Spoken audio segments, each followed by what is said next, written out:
চতুর্থ শ্রেণীর আসসালামু আলাইকুম চতুর্থ শ্রেণীর বন্ধুরা, তোমাদের জন্য আজকে একটা ভিডিও নিয়ে আসলাম। গণিত সাজেশন নম্বর 10, চূড়ান্ত সাজেশন 10।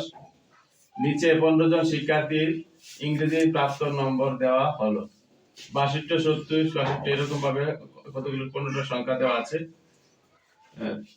প্রদত্ত উপাত্তগুলোর সর্বোচ্চ সর্বনিম্ন মানের পার্থক্য কত?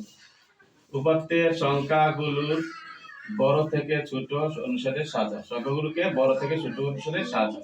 উপাত্তগুলোকে টালি চিহ্নের সাহায্যে সারিবদ্ধ করো আর কি। সর্বোচ্চ সংখ্যা আমরা পাবো 81, আর সর্বনিম্ন সংখ্যা 55। এর নিচে আর সংখ্যা নেই। তাহলে 81 আর 55 এর পার্থক্য হবে বিয়োগ করলে 26।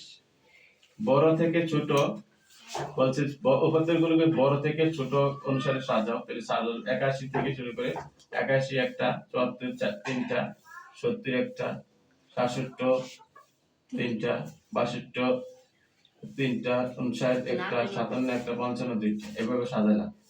বড় থেকে ছোটর দিকে সাজা। এরপরে উপাত্তগুলোকে টালি চিহ্নের সাহায্যে সারিবদ্ধ কর বা সারিবদ্ধ কর। প্রাপ্ত নম্বর 81 আছে। প্রাপ্ত নম্বর টালি শিক্ষার্থীর সংখ্যা। টালি প্রাপ্ত নম্বর 81 পাইছে একজন, একটা টালি চিহ্ন দিলাম। 74 দুইটা টালি চিহ্ন দিলাম, 3 আর তিনটা টালি চিহ্ন দিলাম, 3। 74 আছে তিনটা, সহজ। 70 আছে একটা, তাহলে একটা টালি চিহ্ন দিলাম, 1। 67 আছে তিনটা, এখানে তিনটা 67, তাহলে 67 3। 67 আছে তিনটা, 62 থেকে তিনটা, এই তিনটা চিহ্ন দিবা, 3। 59 আছে একটা চিহ্ন দিলাম, 1 লিখলাম।